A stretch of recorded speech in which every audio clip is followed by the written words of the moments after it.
Aux vœux numéros 63, 64 et 64 bis relatifs à la fermeture du marché aux oiseaux. Et la parole est en premier lieu au maire de Paris-Centre, M. Ariel Vell. Merci beaucoup, monsieur le maire, chers collègues.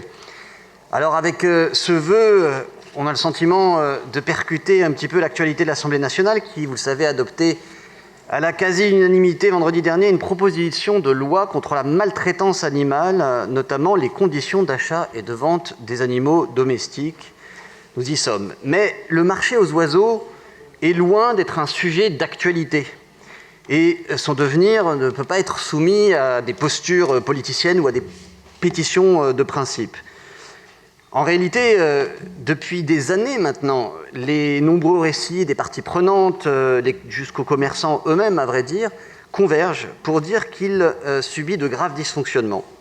C'est donc un sujet ancien qui a connu une accélération récente à l'occasion du lancement du projet, vous le savez, tant attendu et que nous voulons d'envergure, de rénovation patrimoniale des Halles, mais également de redynamisation d'un marché qui est vieillissant. Ça fait donc des années que ce sujet persiste, malgré des signalements à répétition. Et cela fait plusieurs mois que nous nous penchons à nouveau sur la situation du marché avec mes adjoints, Dorine Bregman, chargée du commerce, et Jacques Bouteau, chargé de la condition animale, que je remercie pour leur travail. Ces conclusions sont d'ailleurs pour moi assez claires, même très claires. Le moment est venu de trancher. Dans cet endroit, à ce moment, la situation économique, sanitaire, humaine, morale, tout concorde. Ce vœu donc demandant la fermeture du marché aux oiseaux est l'aboutissement de cette réflexion collective, et il a été adopté la semaine passée par l'ensemble de la majorité municipale de Paris-Centre, dont le groupe écologiste auquel appartient ma collègue Corinne Faugeron, qui je crois souhaitait aussi proposer un vœu. Ces derniers mois, nous avons suivi une méthode classique, c'est la nôtre, de rencontre de l'ensemble des acteurs concernés, ceux d'abord qui travaillent avec les différents... d'abord en travaillant avec les différents services de la ville qui sont compétents, la direction de la prévention, de la sécurité et de la protection à propos de leur contrôle, la direction de l'attractivité et de l'emploi à propos de la gestion du marché, le service dédié aux animaux en ville de la direction des espaces verts et de l'environnement. Nous avons rencontré aussi les commerçants officiels du marché. Je rappelle que sur les 12 restants, 10 seulement vendent encore des oiseaux, voire des petits animaux ou d'autres produits. Et nous avons évidemment travaillé de concert avec le service des douanes de la Ligue de protection des oiseaux et l'Office français de la biodiversité qui ont réalisé des actions conjointes de contrôle sur le marché ces dernières années. Et tous confirment que le marché connaît aujourd'hui d'importants dysfonctionnements dont les réponses vont pouvoir être apportées en partie par la rénovation architecturale et en autre partie par la révision du règlement de marché. Et tous reconnaissent évidemment que des trafics d'animaux sauvages ont eu lieu sur le marché. Je ne vais pas refaire l'historique, mais simplement, quand je dis que ça fait longtemps, je suis remonté jusqu'en 2004 où était fait le constat de pratiques sujettes à caution. J'en mentionne quelques-unes: cruauté envers les animaux, présentés dans des mauvaises conditions matérielles, vente d'espèces protégées, absence de traçabilité des animaux, provenance douteuse. Voilà. Le développement des ventes à la sauvette et de divers trafics était déjà souligné, et la difficulté des services municipaux à lutter contre cette situation, la nécessité de faire appel donc aux forces de police. D'ailleurs, en décembre 2013, une enquête de ce qui est désormais l'Office français pour la biodiversité avait mené à l'interpellation de 7 vendeurs du marché aux oiseaux, condamnés en 2015 à des amendes de plusieurs milliers d'euros. En 2017, l'OFB, en collaboration avec la préfecture de police et la direction départementale de la protection des populations, il faisait 2 nouvelles opérations qui avaient permis d'interpeller 14 trafiquants et de saisir des oiseaux protégés. Voilà, ce qui avait conduit à un dépôt de plainte de la Ligue de protection des oiseaux. Et le dernier contrôle en date, en septembre 2020, a permis de constater des irrégularités chez les vendeurs à la sauvette, mais même parfois chez des vendeurs autorisés. Et donc, depuis plusieurs années, malgré la mobilisation des services de la préfecture de police, de la DPSP, de l'OFB, le marché aux oiseaux demeure un lieu de trafic. Ces pratiques engendrent par ailleurs des tensions entre les commerçants. Elles affectent l'atmosphère du marché, dont la fréquentation diminue progressivement.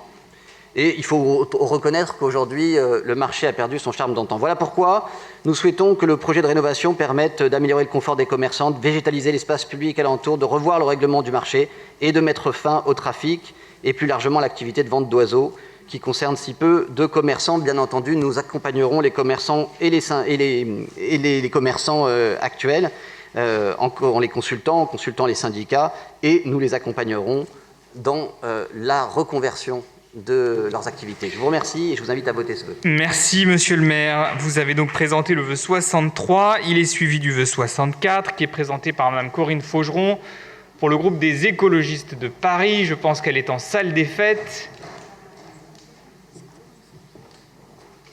Anne-Claire Vaux, vous me le confirmez?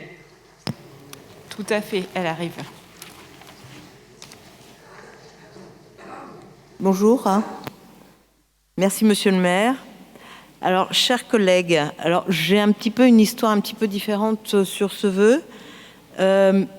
Au départ, une manifestation de Zoopolis Paris sur le marché aux oiseaux, et au cours de laquelle j'annonce que nous allons déposer un vœu en Conseil de Paris sur le sujet, car comme le dit monsieur le maire, depuis 2004 jusqu'à aujourd'hui, il était vraiment temps d'agir. Twitter fait le reste et le sujet fait tout de même l'actualité. 2 vœux et une question au Conseil du premier secteur, le territoire sur lequel se déroule chaque semaine, chaque dimanche, ce marché aux oiseaux. Finalement, ce sont 3 vœux relatifs à la fermeture du marché aux oiseaux qui sont déposés au Conseil de Paris. Et puis finalement, nous allons retirer notre vœu, car au profit de celui de l'exécutif. Le dialogue, puis le consensus ont permis de vous proposer une version très aboutie qui demande l'arrêt de la vente des animaux dans ce lieu à la réinstallation du marché aux fleurs dans les halles rénovées. Mais ce vœu va plus loin et nous soutenons sans réserve la démarche d'élaboration d'une charte pour que les animaleries s'engagent à ne plus vendre chiots et chatons de moins de 6 mois. Nous soutenons là encore sans réserve la demande de mesures législatives et réglementaires pour privilégier les adoptions en partenariat avec les refuges et les associations. Le groupe des écologistes vous appelle donc à voter ce vœu, résultat d'un travail commun pour mettre fin à un commerce qui ne correspond plus aux attentes de notre société. Sans mépris pour les marchands, puisque cette fermeture est assortie d'un travail d'accompagnement des marchands pour leur reconversion. Cependant, nous resterons vigilantes et vigilants sur les conditions de captivité des oiseaux durant les travaux. Merci à toutes celles et tous ceux qui ont bien voulu passer beaucoup de temps sur ce sujet et pour la qualité des échanges. Merci beaucoup. Pour vous répondre, Christophe Najowski. Merci, monsieur le maire. Chers collègues, je vous propose une réponse commune aux 2 vœux déposé par le groupe Paris en commun et par le groupe écologiste concernant le marché aux oiseaux de l'île de la Cité. Comme vous le savez, le marché aux fleurs est une institution qui fait la fierté de notre ville, et jusqu'à aujourd'hui, une part très minoritaire de commerçants y vend également des oiseaux le dimanche. Il a été constaté depuis plusieurs années maintenant que ce marché aux oiseaux était devenu l'épicentre d'un trafic d'oiseaux en Île-de-France. La Ligue de protection des oiseaux s'était mobilisée à ce sujet en 2018 et avait déposer plainte contre ces pratiques. La mairie d'arrondissement, cela a été rappelé, et la mairie de Paris ont également saisi les autorités compétentes, la préfecture de police et l'Office français de la biodiversité, pour que ces trafics cessent. Or, malgré un certain nombre d'actions menées, ces trafics perdurent aujourd'hui. Par ailleurs, les conditions de présentation des oiseaux sont pour le moins discutables et, pour tout dire, inacceptables au regard des conditions de bien-être des animaux qui sont requises aujourd'hui. C'est pourquoi, alors qu'une rénovation du marché aux fleurs doit avoir lieu au cours de cette mandature, il nous est apparu, avec le maire de Paris Centre, Ariel Veil, et les élus de la majorité municipale, et notamment les élus écologistes, que ce site n'était structurellement pas adapté à la vente d'animaux vivants. C'est pourquoi, comme vous le demandez, nous nous engageons à modifier le règlement afin d'interdire la vente d'oiseaux et autres animaux à l'occasion de la rénovation des halles, et les commerçants concernés seront accompagnés dans la période transitoire de manière à ce qu'ils puissent diversifier leur activité. Nous saisirons à nouveau d'ailleurs les autorités compétentes de manière à ce qu'elles renforcent leurs opérations de contrôle durant la période transitoire. Plus largement, cette décision interroge notre rapport à la marchandisation des animaux. Au-delà de la seule fermeture de ce marché aux oiseaux, nous souhaitons donc engager un travail de concertation avec l'ensemble des animaleries présentes sur le territoire parisien, dans le prolongement de la stratégie animaux en ville adoptée par notre Conseil en 2018. Demain, à Paris, nous ne voulons plus que soient entreposés dans des conditions indignes de jeunes animaux, chiots et chatons notamment, souvent séparés de leurs parents avant même d'être complètement sevrés. Les achats compulsifs mènent souvent à de regrettables abandons. Je rappelle ici que la France se place en dernière position en Europe, avec plus de 100 000 abandons d'animaux sur son territoire.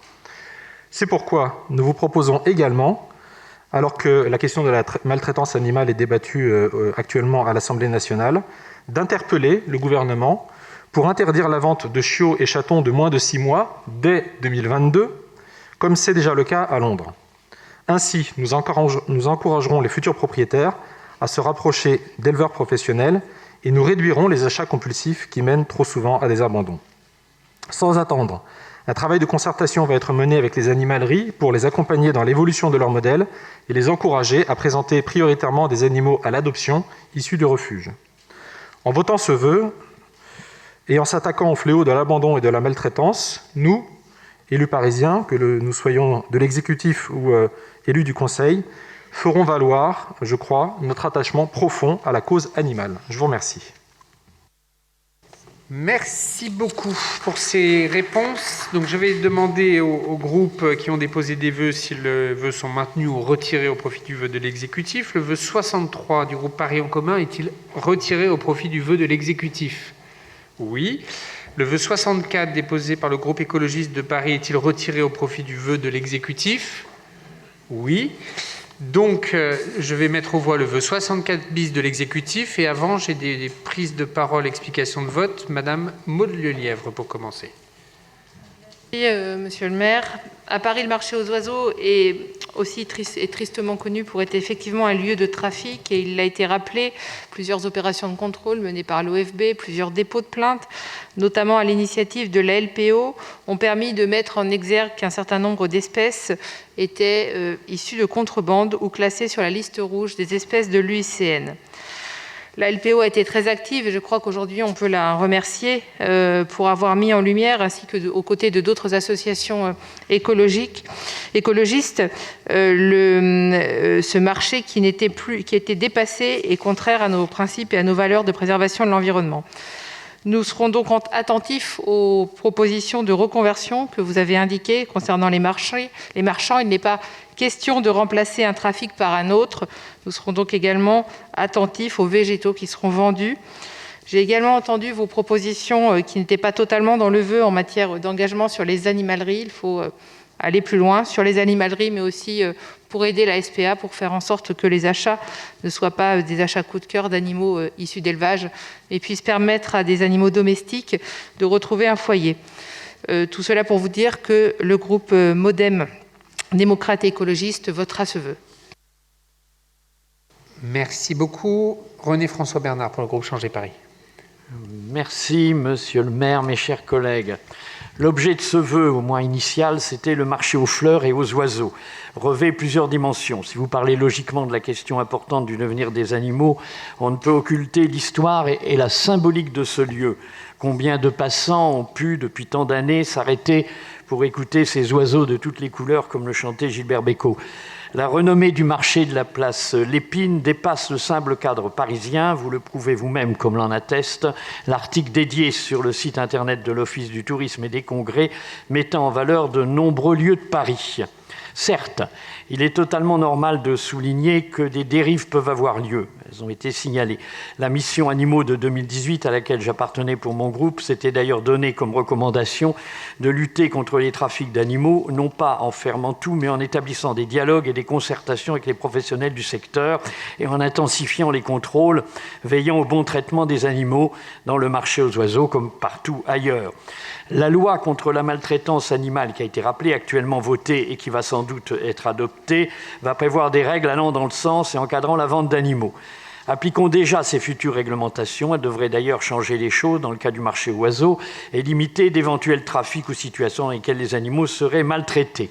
À nous d'y être vigilants. Et pourquoi la vérité, en dehors bien sûr des ventes à la sauvette, des trafics qu'il faut traquer, s'imposerait différemment de l'île de la Cité, au quai de la Mégisserie, au quai de la Gare, ou pire dans le filet, en fait Winnet, ça se traduit aussi par filet. Aucun groupe politique n'a le monopole du bien-être animal. Le groupe Changer Paris, pour sa part, y contribue en déposant des vœux sur les questions animales en ville, certains ayant même été favorablement votés par cette Assemblée. Pour autant, nous ne souhaitons pas souscrire à cette vision punitive qui cherche à tout interdire. L'éducation et l'éveil des plus jeunes, notamment, ne passe-t-elle pas par des moments de contact avec des êtres vivants? Donc nous nous abstiendrons sur le vœu de l'exécutif 64 bis. Nous sommes convaincus que la première des valeurs à inculquer et à suivre est le respect du vivant. Je pense à la population scolaire pour laquelle ce contact est un facteur très important sur le plan pédagogique.